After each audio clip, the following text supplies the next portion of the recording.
إن الذين كفروا ينادون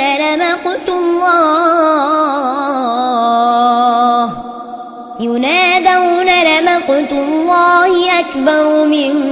مقتكم أنفسكم إذ تدعون إلى الإيمان فتكفرون قالوا ربنا أمتنا اثنتين وأحييتنا اثنتين فاعترفنا بذنوبنا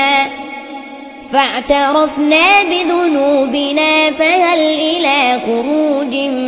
من سبيل ذلكم بأنه إذا دعي الله وحده كفرتم وإن يشرك به تؤمنوا فالحكم